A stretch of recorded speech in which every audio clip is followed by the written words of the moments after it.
Olá, tudo bem? Seja bem-vindo à nossa terceira aula de Introdução à Teologia Puritana Sistemática. Em nossas primeiras duas aulas, nós lidamos com a definição puritana do que é teologia, né? Já que nós estamos lidando com os prolegômenos da teologia, é importante nós primeiros iniciarmos com uma definição, e a definição puritana é que teologia é a doutrina de viver para Deus por meio de Cristo pelo Espírito. Então essa ficou sendo a nossa definição puritana do que é teologia. E a nossa próxima pergunta, ainda introdutória, seria quem deve fazer teologia, que é a pergunta que nós vamos lidar hoje, tá? Então nós iniciamos duas aulas sobre o que é teologia e hoje nós vamos falar então sobre quem deve fazer teologia. Para responder essa pergunta, nós vamos hoje contar com a participação importante, né, de John Owen, que é a principal referência teológica dos puritanos, né? Mais uma vez, eu acho que você já deve ter decorado isso, né? Charles Spurgeon o chamou de o príncipe dos teólogos puritanos. Então hoje nós vamos falar sobre John Owen em quem deve fazer teologia. Pouca gente sabe, mas o John Owen ele tem uma obra que ele considerou sua obra magna, né? Sua obra-prima, sua principal obra, que infelizmente não tem traduzido para o português. Na verdade, ficou muito tempo esquecida, né? Que é a sua obra Theologumena Pantodapa. Vou falar só mais uma vez, tá?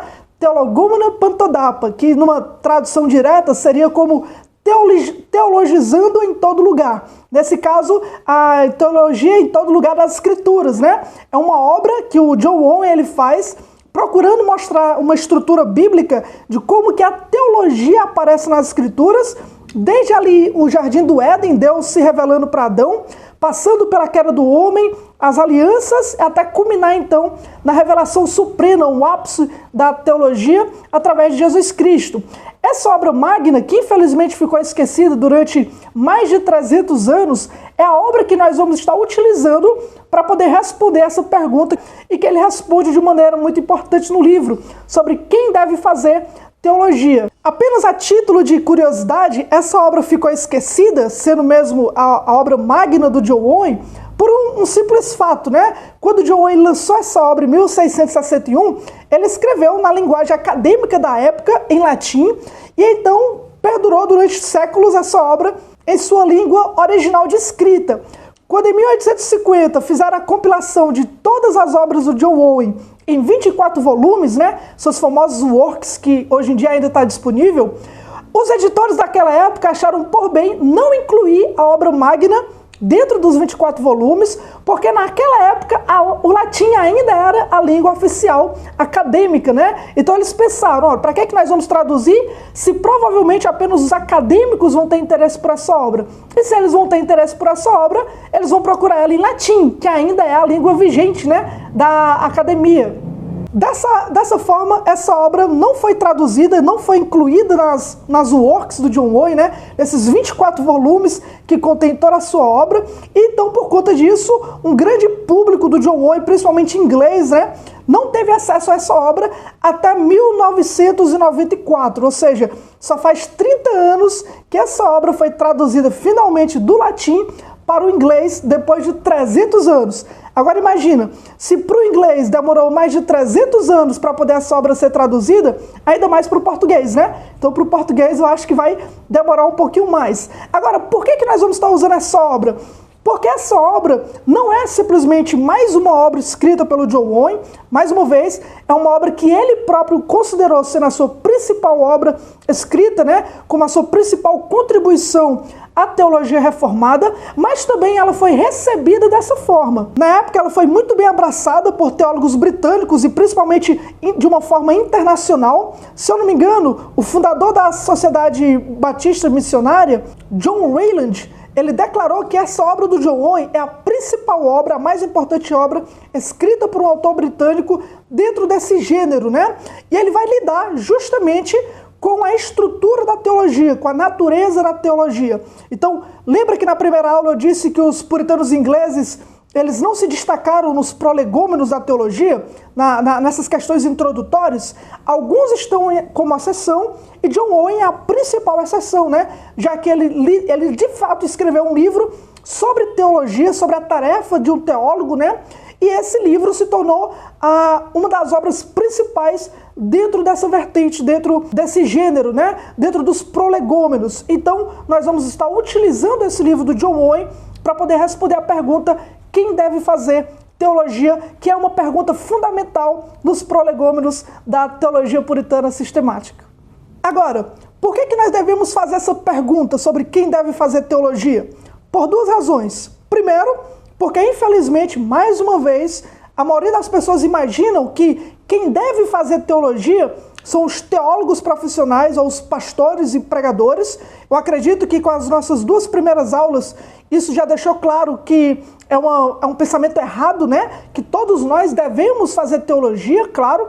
Mas em segundo lugar, isso nos coloca em nosso lugar no papel de teólogos, né? O que significa fazer teologia? O que um teólogo faz? Nós estamos falando sobre a doutrina de viver para Deus por meio de Cristo, pelo Espírito. Isso engloba tudo aquilo que Deus nos revelou. Então nós, como teólogos, nós aproximamos-nos da teologia como quem se aproxima de Deus. O nosso objeto de estudo, falando com todo respeito, assim como os puritanos classificavam dessa forma, não é ninguém menos do que o próprio Criador dos céus e da terra, né? Um Deus infinito, glorioso, incompreensível. Portanto, nós temos que reconhecer quem nós somos desse lado da equação. Nós somos criaturas finitas, criados por um Deus infinito. Então nós devemos reconhecer o nosso lugar quando nós nos aproximamos do estudo teológico, para que nós possamos ir com reverência, humildade e sim, santidade, que são os pontos fortes que os puritanos falavam sobre quem deveria fazer teologia. Tendo dito isso, então vamos falar sobre quem deve fazer teologia na perspectiva de John Owen. Então, primeiro, como o homem tenta fazer teologia? Nós vamos pensar aqui no aspecto do homem como criatura de Deus. Pegando o gancho do que eu acabei de falar aqui, nós dissemos que teologia é se aproximar do próprio Deus, né? Estudar teologia é se aproximar do próprio Deus. Nesse sentido, a teologia não é como as outras ciências, tá? Qualquer ciência que o homem se aproxima para estudar, ele se coloca como se ele estivesse acima dessa ciência, olhando para baixo, para poder investigar aquela matéria da maneira como ele achar melhor, né? De uma forma livre, de uma forma superior, de uma forma que ele possa estudar na maneira como ele achar mais fácil para ele, para cumprir os seus propósitos. Isso é verdade porque, de acordo com o Salmo 8, Deus de fato nos colocou acima de toda a criação para que nós possamos estudar a criação. Então, quando o homem se senta para estudar sobre biologia, sobre os animais, sobre a astronomia, sobre o mundo, de fato nós, como estudantes, estamos nos colocando por cima para olhar para baixo e estudar aquilo que está diante de nós. Isso não é verdade em relação à teologia. Em relação à teologia, nós não podemos estudar olhando de cima para baixo. Ao contrário, nós olhamos de baixo para cima, diante de um Deus que é superior e infinitamente maior do que nós, como Criador. Nesse aspecto, nós estudamos teologia como criaturas finitas diante de um Deus infinito. Teologia, portanto, não seria colocar Deus em cima de uma mesa para que você examine Deus da forma como você quiser. É completamente o oposto. Você está diante de um Deus infinito, imenso, e você só pode conhecer aquilo que Deus quiser revelar. Você não estuda da forma como você quiser. É Deus quem revela ao homem aquilo que ele quiser revelar para o homem.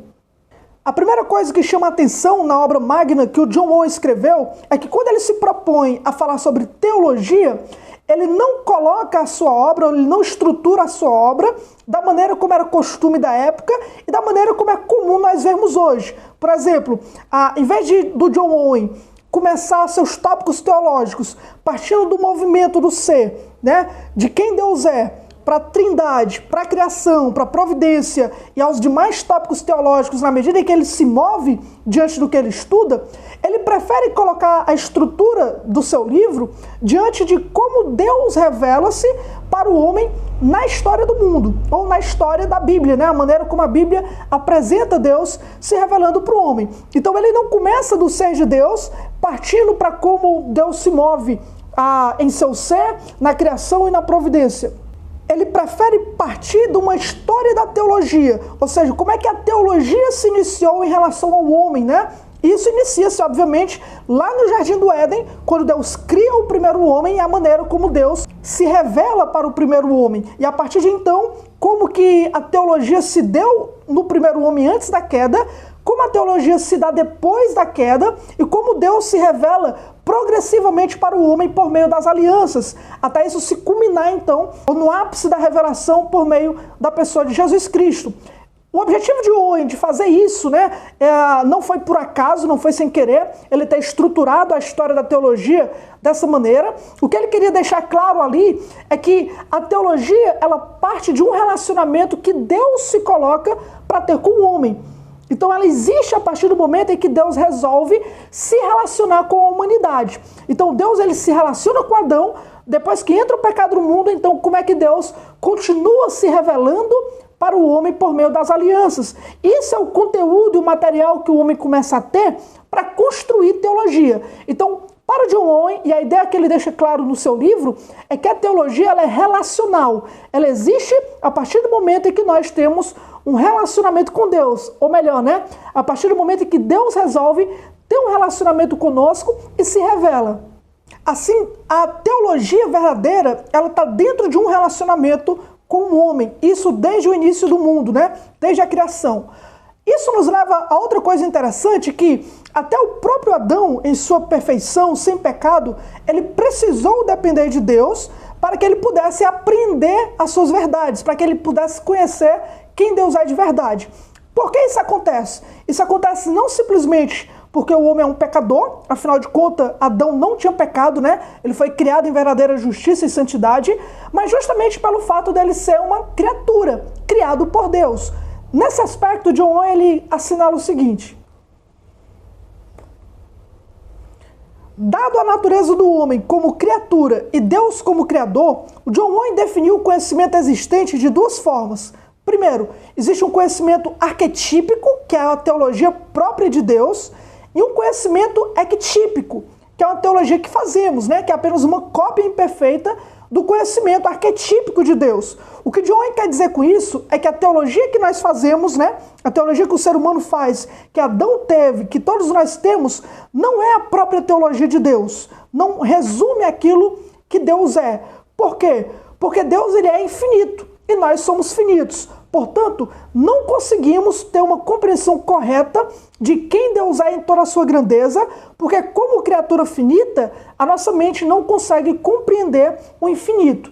Assim, o verdadeiro conhecimento de quem Deus é uma teologia própria de Deus, que é o que ele fala de conhecimento arquetípico, que é uma teologia que só Deus tem em si mesmo, porque só Deus, que é infinito, consegue entender corretamente quem ele é.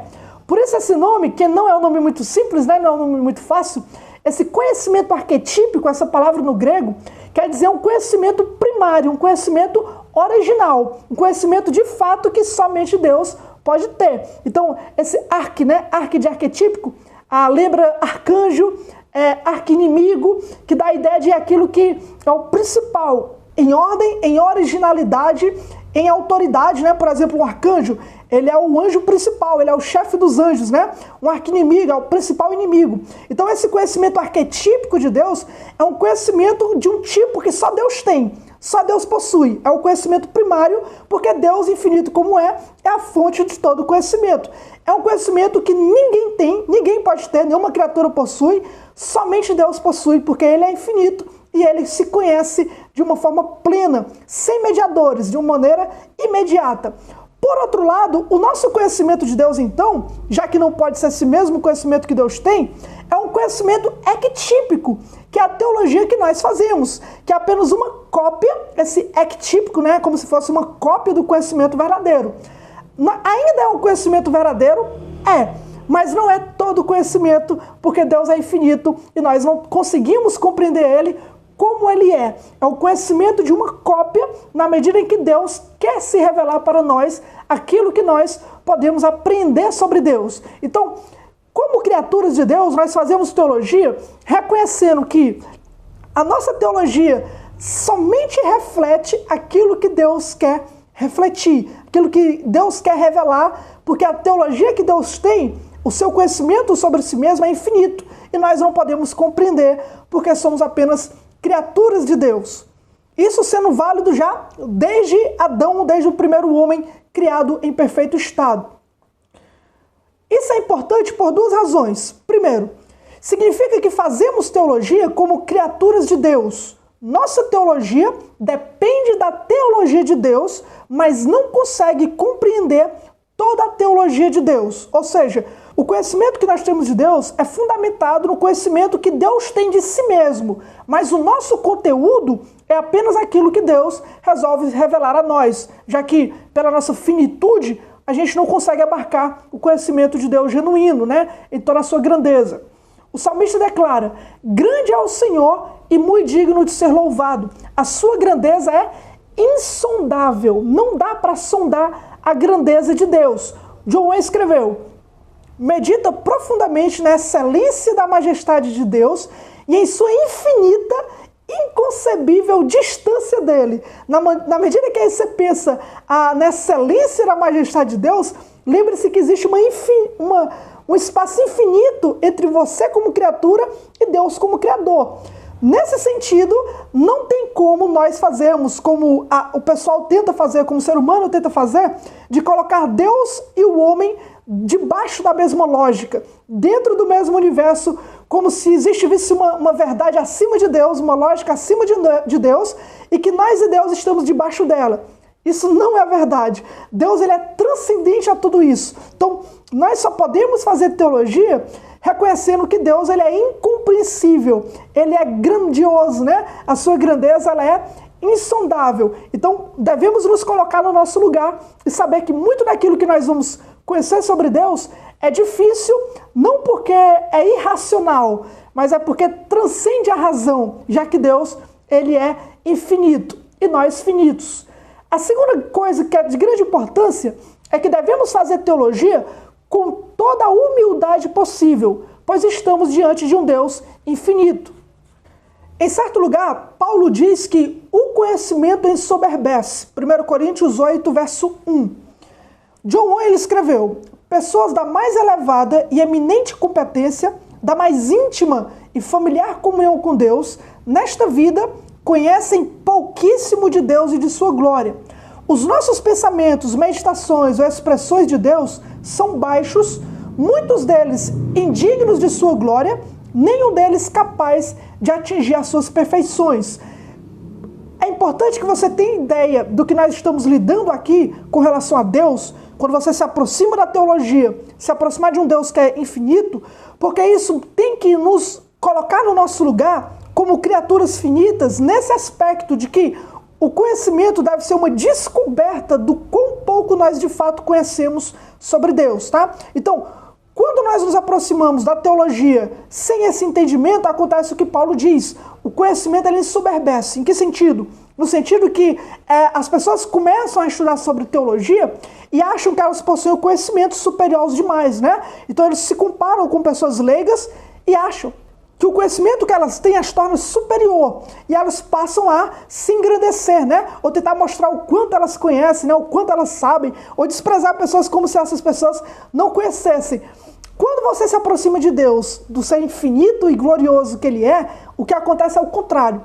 As descobertas do nosso estudo teológico mostram quão pouco nós sabemos sobre Deus, pouco suficiente para a gente não se gloriar no pouco que nós temos, né? Em comparação com as outras pessoas, nós temos que se comparar, na verdade, com Deus e o seu conhecimento. Então, a verdadeira teologia, ela nos induz a uma descoberta de que nós sabemos pouquíssimo sobre Deus, e é interessante que John Owen, no nível que ele é, né, na capacidade que ele tem, ele vai dizer que pessoas de mais elevada e eminente competência, de mais íntima e familiar comunhão com Deus, nesta vida, conhece pouquíssimo de Deus. Então, esse conhecimento de quem Deus é, na verdade, deve nos levar à humildade e reconhecer que nós não sabemos grandes coisas e nem temos um conhecimento elevado como achamos que nós temos, né? O nosso Deus é infinito. Você vai se gloriar de quê?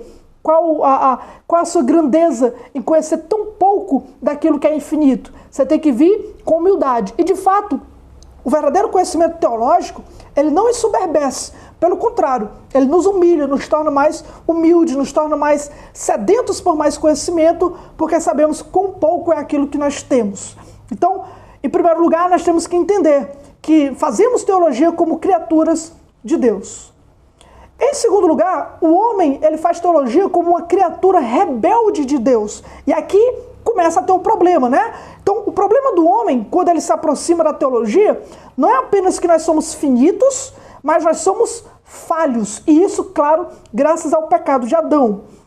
Para o homem, Deus se revelou objetivamente para o homem, pelo menos de 3 formas. Primeiro, pelas obras da criação e da providência. Segundo, por meio da percepção inata da existência de Deus pelo homem. Terceiro, pela sua palavra. Nesse sentido, quando Deus criou o homem, Adão já em seu estado perfeito, essas três revelações objetivas de Deus já estavam presentes. Adão, ele foi criado com um conhecimento dentro dele sobre Deus, né? Que existe um Deus, que existe um Criador, uma divindade, um senso divino. Esse conhecimento essencial no homem, né? Ele já existia dentro de Adão. Agora, isso foi complementado pelas obras da criação e da providência. E também pelo relacionamento de Adão com Deus, quando Deus ele ordena, por exemplo, ao homem, para que ele não comesse da árvore do conhecimento do bem e do mal, porque no dia que dela comer, então ele iria morrer, né? Então isso é um acréscimo, né? A revelação de Deus, da criação, da providência e ao conhecimento que o homem nasceu com ele. É uma revelação complementar que John Owen associa como se fosse pela sua palavra, né? Pela palavra de Deus, naquele momento, pela palavra oral de Deus, né? O que acontece? Quando o homem ele peca, quando o homem ele cai em pecado e então ele se torna separado de Deus por causa do seu pecado, essas 3 revelações objetivas, elas continuam existindo, né? Então, a criação ainda declara a glória de Deus, o homem ainda tem um senso do divino, esse é um conhecimento universal do homem, né? Não importa onde o homem nasça, ele vai nascer com o senso de que Deus existe, que existe alguma divindade. E em terceiro lugar, nós temos, ainda mais hoje em dia, a palavra de Deus escrita, revelada, né? Nos cânones do Novo e Velho Testamento. No entanto, o problema não está na revelação objetiva. O problema é que o pecado ele faz com que o homem se torne inerte para receber essa revelação. Então, o que acontece? O homem ele olha para a criação, em vez de adorar o Criador, ele comete idolatria e adora a criatura, ao invés do Criador. Esse senso divino do homem, ele é distorcido, porque ele não sabe quem Deus é, então ele pode cair tanto em idolatria, como ele pode tentar abafar esse conhecimento por meio do ateísmo, né? Por meio do agnosticismo, do deísmo e tudo mais. Ele pode tentar abafar o conhecimento que ele tem, né? O senso divino que ele nasceu. Ou então, em terceiro lugar, ele rejeita a revelação das Escrituras, seja por um ódio à revelação sobrenatural, seja por uma incompreensão da revelação escrita. Então, o pecado tornou o homem inepto para essa revelação. Ele pode, tanto pela criação, como pelo senso divino, como pela revelação sobrenatural, inspirada das Escrituras, rejeitar completamente isso, porque ele não consegue aprender. É como o sol brilhando diante de um cego, né? Então, não importa se o sol brilhe no seu fulgor, na sua glória, na sua majestade, o problema não está no sol e na revelação objetiva. O problema está no sujeito da revelação. Está no homem que não consegue, por causa do pecado, ter uma compreensão correta de quem Deus é por meio da revelação que Deus permitiu. Então, isso vai pavilhar o caminho mais lá na frente para a revelação em Cristo, né? Para que o homem precise conhecer a Deus agora como Salvador. Mas não é isso que nós vamos tratar no momento. O que o John Owen deixa claro com isso é que o homem, diante de Deus, diante da teologia, ele passa a ser um sujeito que não apreende as verdades espirituais. Ele prossegue deixando claro o seguinte: Paulo diz em Romanos 3,11, não há quem entenda, não há quem busque a Deus. E em 1 Coríntios 1, Paulo vai dizer que o mundo não achou a Deus, mesmo com toda a sua sabedoria. O problema do homem, entenda, não é a sua inteligência, a sua razão. Os homens são inteligentes. Os homens são, até certo ponto, racionais, intelectuais, a ponto de que a descendência de Caim foi quem criou os instrumentos musicais, quem fundou a sociedade. Os homens hoje são extremamente inteligentes.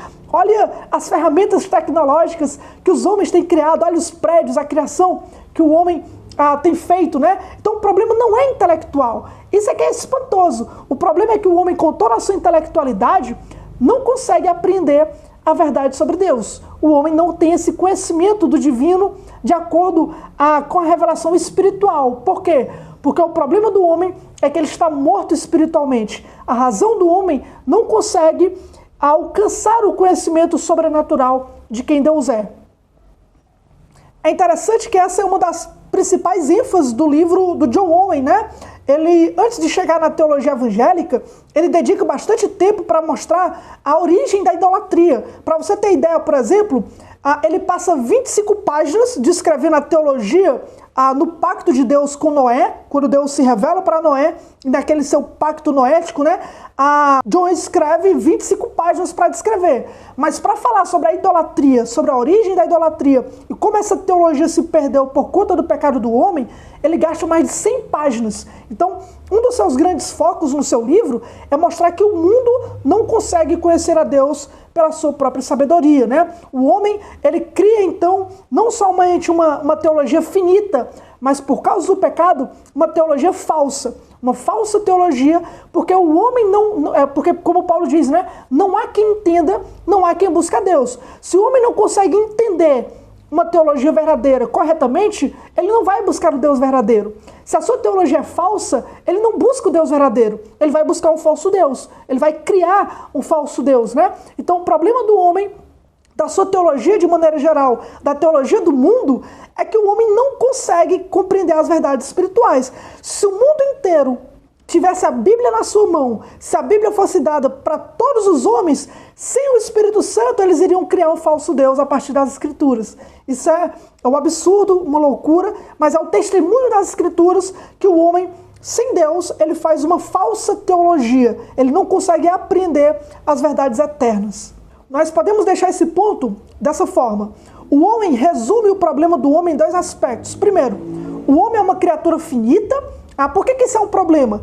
Isso é um problema porque Deus ele é infinito. Então, se o homem é uma criatura finita, ele ainda vai depender de Deus para se revelar. Se Deus não procurar se revelar, o homem finito não vai conseguir chegar até Deus, né? Existe um hiato, existe um espaço infinito entre a criatura e o Criador. Só que o problema é pior. Além do homem ser uma criatura finita, desde a sua criação em Adão, o homem está depravado pelo pecado. E isso, o John Owen destaca dois problemas. Primeiro, o pecado ele lança a mente humana nas trevas e a cega para a revelação divina. Então o homem não consegue compreender as verdades espirituais porque ele está cego por conta do pecado. E segundo, ele implanta afeições corruptas que levam as pessoas a rejeitarem as Escrituras. O seu intelecto está depravado, está cego para as verdades espirituais e o seu coração, a sua afeição, a sua vontade, ela segue a depravação do intelecto. Ele não deseja nada que seja verdadeiramente espiritual. Qual o problema aqui então? O problema é que para que o homem possa ter uma teologia genuína, o que tem que mudar é o homem. O homem precisa passar por uma transformação para que ele possa então fazer uma teologia genuína, tá? É aqui que nós deixamos o primeiro ponto e nós podemos partir então para o segundo ponto. Como o homem regenerado faz teologia, né? Então, o homem como criatura e como pecador, ele acaba fazendo uma falsa teologia e precisa da ação de Deus. Agora, então, como o homem regenerado, ele faz teologia? Primeiro, claro, ele precisa da ação do Espírito Santo. O problema do homem por causa do pecado, lembre-se, né, em primeiro lugar, é que o pecado ele lança a mente humana nas trevas e a cega para a revelação divina. Como lá em Romanos 3,11, não há quem entenda. O Espírito Santo, ele soluciona como? A ação do Espírito Santo diante disso são duas, tá? Lembrando, só abrindo um parênteses aqui na nossa aula, nós falamos na aula anterior como que a teologia, a doutrina de viver para Deus por meio de Cristo, pelo Espírito Santo. Então nós falamos que é necessário o Espírito Santo agir para que o homem tenha uma compreensão espiritual. O que o John Owen faz agora, tratando sobre quem deve fazer teologia, ele dá um detalhe melhor da ação do Espírito Santo no regenerado, tá? Então nós não estamos repetindo o que foi falado na outra aula. Nós vamos entrar nos detalhes melhor sobre como é que isso é importante demais para quem deve fazer teologia, tá? Então, mais uma vez, vamos reler a ação do Espírito Santo diante disso. Ele remove as trevas das faculdades racionais humanas, ou seja, para que o homem possa ter um conhecimento espiritual, primeiro, o Espírito Santo precisa atuar no homem, e ele vai atuar limpando as faculdades racionais humanas, tirando ela das trevas que o pecado a lançou. Em segundo lugar, ele vai elevar essas faculdades a um nível acima de qualquer nível que pudesse alcançar por si mesmas. Esse segundo ponto é muito importante. Para o John Owen, o que é que o Espírito Santo, como ele atua no homem, né?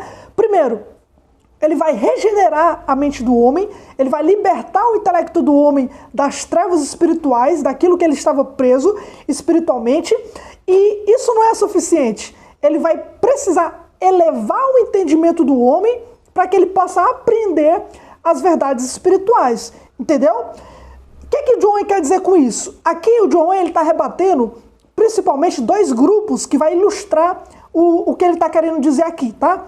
O primeiro grupo que o John Owen rebate com essa argumentação eram os socinianos, que na época dos puritanos, eles eram um grupo que não acreditavam, por exemplo, na teologia da Trindade. Eles criam o quê?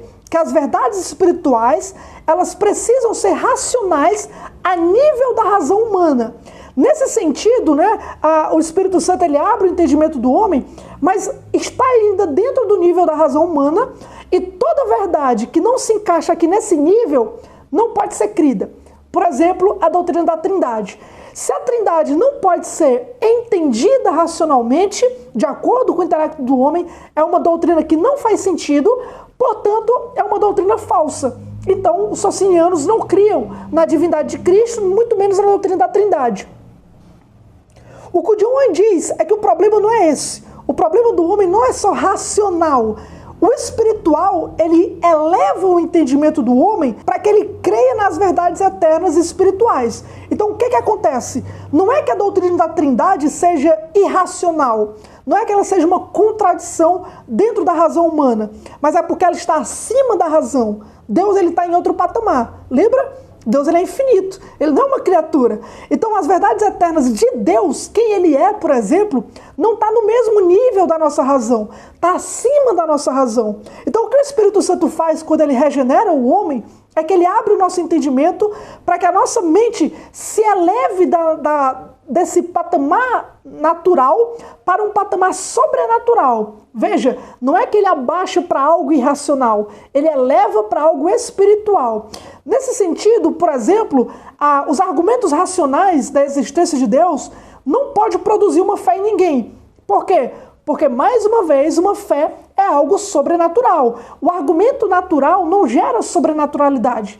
Nós precisamos de algo trabalhando em nosso intelecto que eleve o nosso entendimento até o patamar espiritual. E isso só pode ser feito pelo Espírito Santo. Então, nesse sentido, qualquer viés racionalista no aspecto do sociniano é falso, porque a verdade espiritual não está debaixo da razão humana, né? Ela não está junto com a razão humana, ela está acima da razão humana. Então o Espírito Santo nos dá a graça de crer em verdades espirituais que estão além da nossa razão, nunca abaixo da nossa razão. E aqui entra o segundo grupo que o John Owen consegue refutar, que eram os quakers da época e outros movimentos entusiastas, né? Que eles desassociavam a fé da razão humana. Então preste atenção, enquanto os socinianos diziam que a nossa crença ela é puramente racional e tem que ser completamente empreendida ou compreendida, né, dentro da razão humana, os quakers e outros movimentos entusiastas, eles acreditavam que a fé dispensa a razão humana. O Espírito dispensa a palavra de Deus, porque eles acreditavam em algo que não precisava estar fundamentado na palavra. Então isso alimentava uma desassociação do Espírito Santo e a palavra de Deus, da fé e do conhecimento, da religião e da ciência, porque eles criam que a fé não está baseada na razão, ou não faz uso da razão. E é aqui onde eles erram. Por quê? Porque se o Espírito Santo, ele liberta o intelecto humano das trevas do pecado e eleva a faculdade a um nível acima de qualquer outro nível, então não é que o Espírito Santo dispensa a razão. Ele santifica a razão e usa a razão para aprender as verdades espirituais. Nesse sentido, a fé verdadeira, ela ainda requer conhecimento.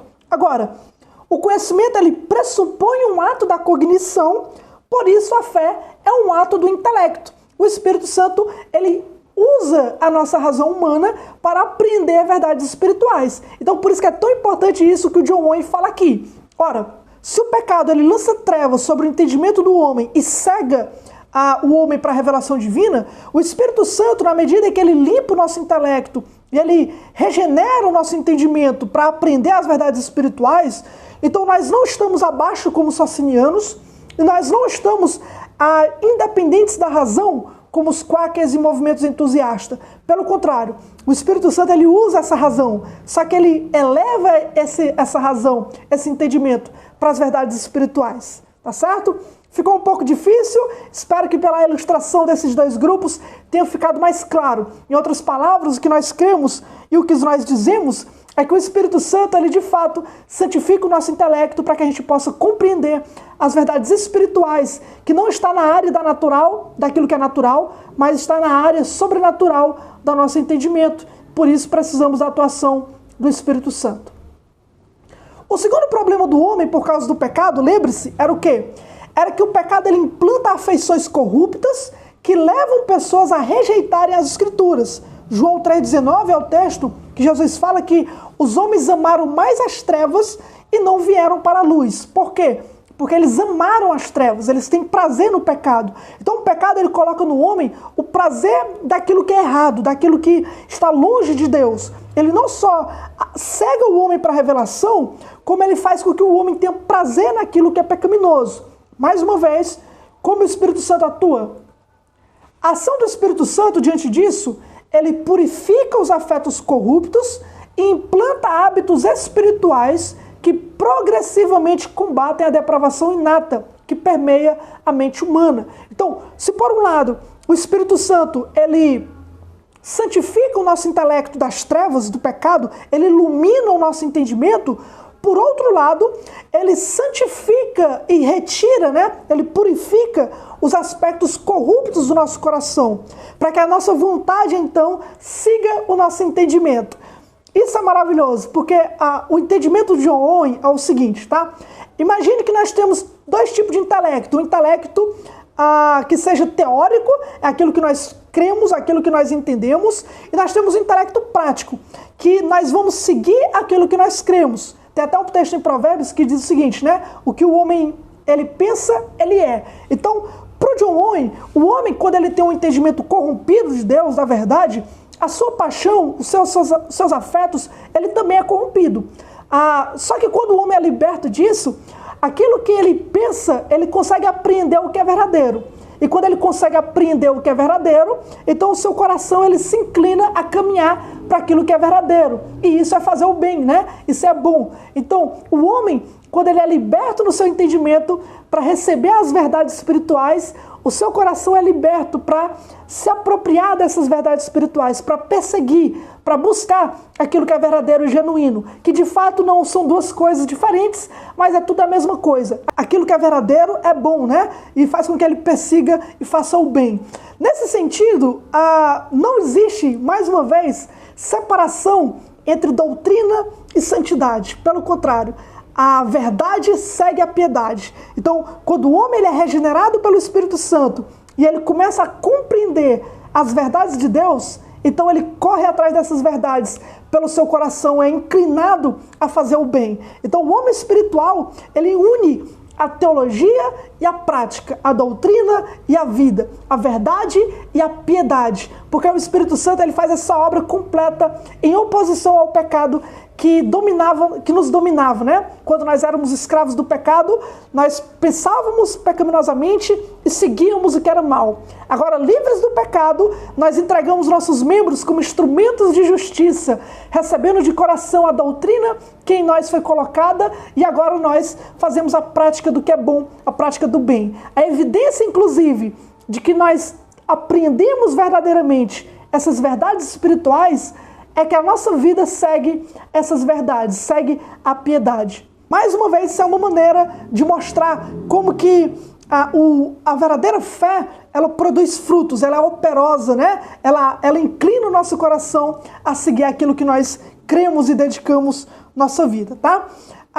Para finalizar essa parte, Jesus prometeu, quando vier, porém o Espírito da verdade, ele vos guiará a toda a verdade. Agora imagina o seguinte, nós como criaturas finitas, escravos do pecado, fazendo uma péssima teologia, uma teologia errada, um falso entendimento sobre Deus, quando nós somos convertidos pelo Espírito Santo, quando ele ilumina o nosso entendimento e ele purifica a nossa vontade, o nosso coração, abre-se diante de nós uma miríade de possibilidades da verdadeira teologia. Nós somos colocados diante de um verdadeiro conhecimento, um conhecimento amplo, abrangente, sobre quem Deus é, suas obras, sua glória, a pessoa de Cristo, do Espírito Santo.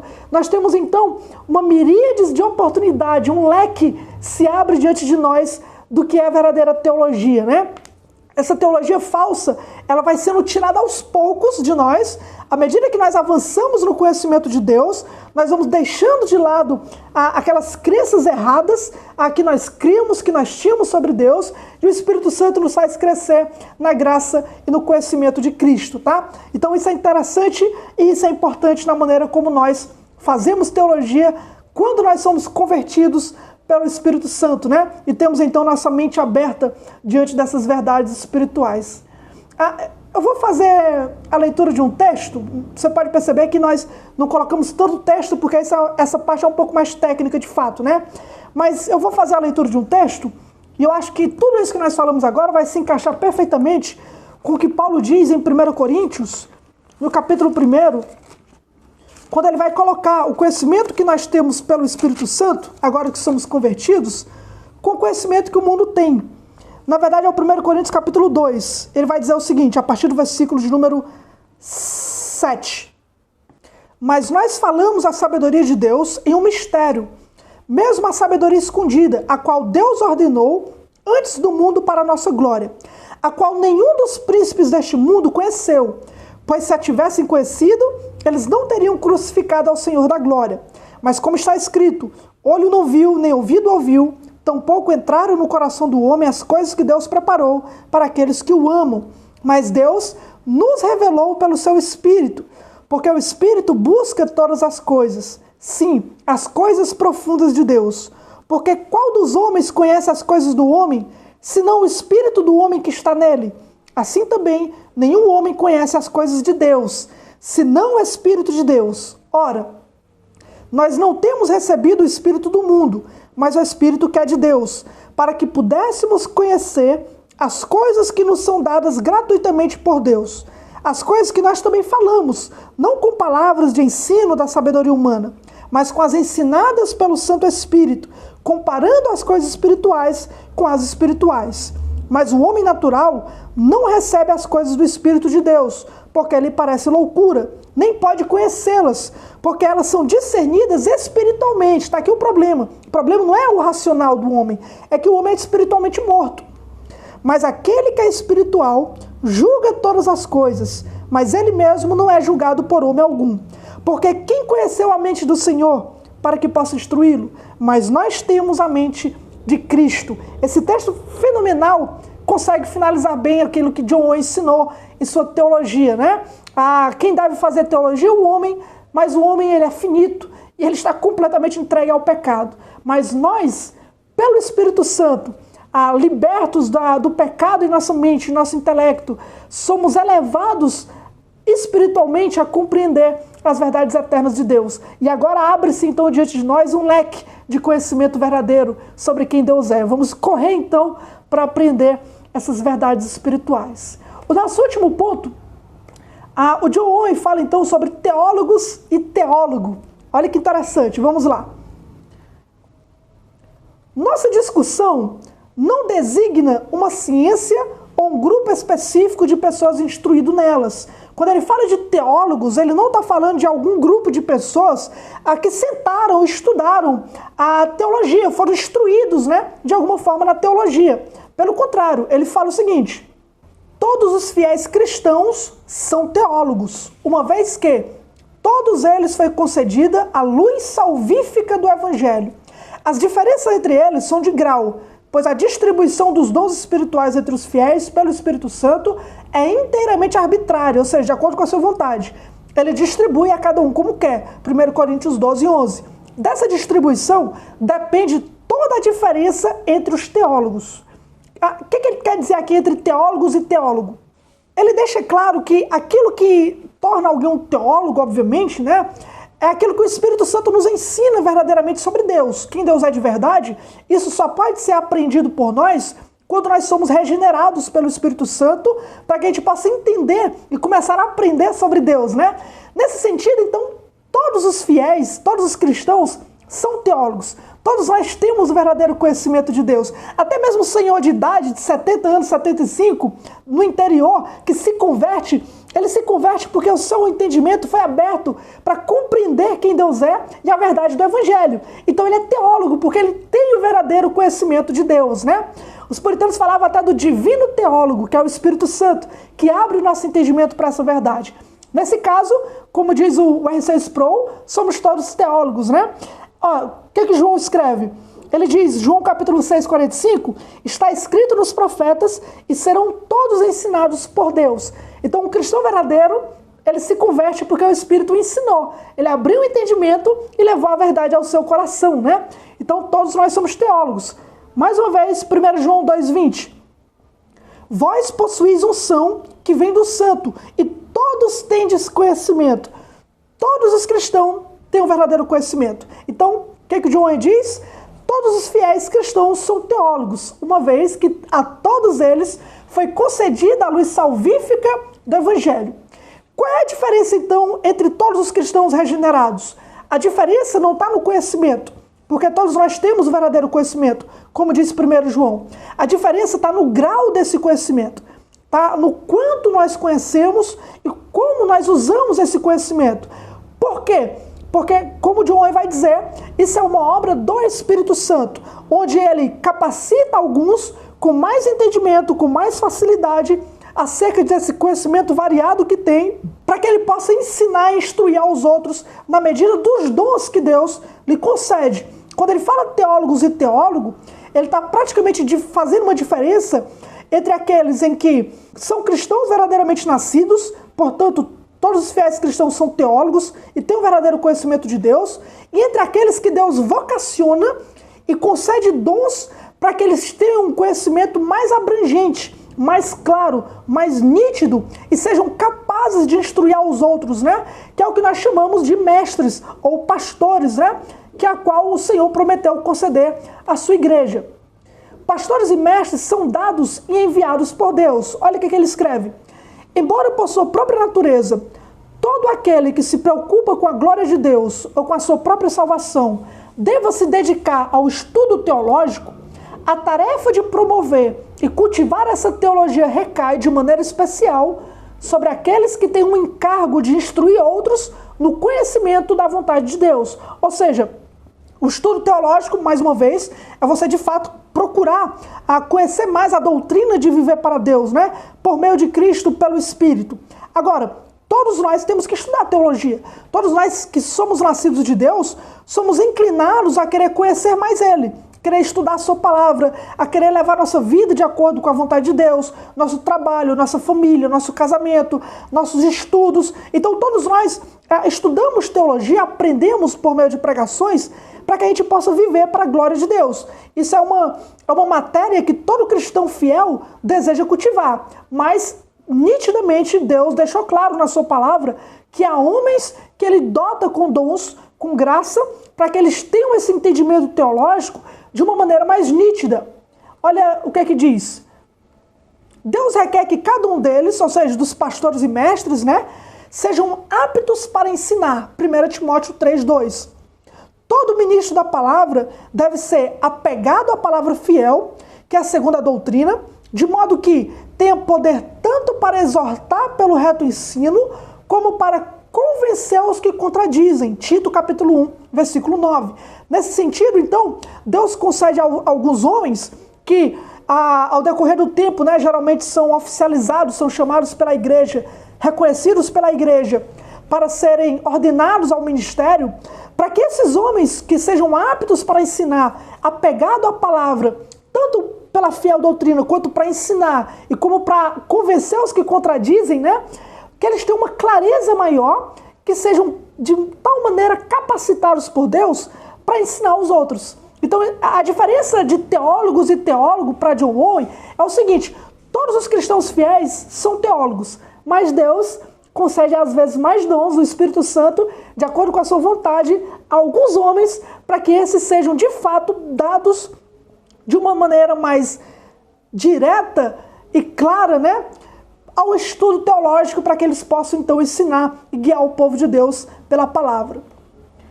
Ou seja, a mesma luz salvífica está presente em todos. Todos os fiéis são transformados de glória em glória pela ação do Senhor, que é o Espírito.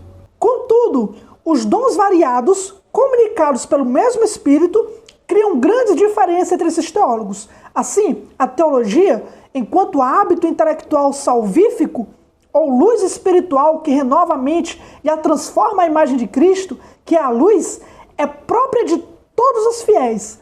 O que diz respeito ao aumento dessa luz, a confirmação do hábito, a elevação espiritual do intelecto e a percepção clara do objeto salvífico de maneira adequada e a exposição ou declaração eficaz da verdade conhecida, todas essas coisas que distinguem os teólogos são aquilo que procuramos promover, principalmente no estudo da teologia, tá? Então, todos nós somos teólogos nascidos de novo, mas o Senhor, claro, ele dota alguns homens com mais graça para que eles instruam outros homens a crescer no conhecimento teológico. Conclusão: quem deve fazer teologia então, depois dessa aula, ou acho que talvez até um pouco mais difícil que as aulas anteriores, né? Cada ser humano criado por Deus faz teologia. Isso tem que ficar claro, tá? Cada ser humano criado por Deus faz teologia. Agora, os ímpios constroem uma falsa teologia por causa do pecado. Os regenerados, eles fazem teologia genuína pelo Espírito Santo. Todo salvo deve fazer teologia para crescer na graça e no conhecimento, especialmente pastores e mestres. No entanto, todos, tanto ímpios quanto regenerados, sejam cristãos genuínos ou pastores genuínos, claro, são limitados diante da infinidade do nosso Criador. Então, quem deve fazer teologia? Coloque-se no seu lugar. Nós somos pequenos diante de um Deus infinito. Você tem que vir aqui com humildade, com sabedoria e submissão diante de um Deus que é infinito, como uma criatura, reconhecendo que somos pecadores. Talvez existe, com certeza, né? Talvez não. Existem pontos do nosso estudo teológico sobre Deus que eles são falhos. E mesmo aqueles que são verdadeiros, não são ainda a grandeza e a majestade real que faz com que os anjos adorem a Deus por toda a eternidade. Nós ainda não compreendemos como deveríamos compreender. Como John Owen diz, há homens mais instruídos, mais capacitados, com mais comunhão, que ainda não conseguem compreender a grandeza da glória e da majestade de Deus, porque somos finitos. Agora, os pecadores, infelizmente ímpios, constroem uma falsa teologia, mas nós não. Nós que fomos salvos por Deus, devemos construir uma teologia genuína e crescer no conhecimento dessa teologia. Deus nos deu pastores e mestres para quê? Para que justamente possa nos auxiliar na tarefa de crescermos espiritualmente, para não sermos levados por todo o vento de doutrina. Pelo contrário, para que a gente possa crescer à estatura espiritual, a varão perfeito, no entendimento de quem Cristo é, para a glória de Deus Pai. Amém? Que o Senhor possa então lhe abençoar com esse conhecimento e que você possa fazer teologia para a glória de Deus. Sabendo que quem deve fazer teologia? Você, que como diz Efésios 4, e eu vou terminar esse estudo com ele, que fala o seguinte, né? Que concernente ao procedimento anterior, vos despojeis do velho homem, que é corrupto segundo as cobiças do engano, e vos renoveis no espírito da vossa mente, e vos revestais do novo homem, que segundo Deus é criado em justiça e verdadeira santidade. Amém? Que o Senhor possa nos abençoar. Até a próxima aula, se Deus quiser, para a glória de Deus.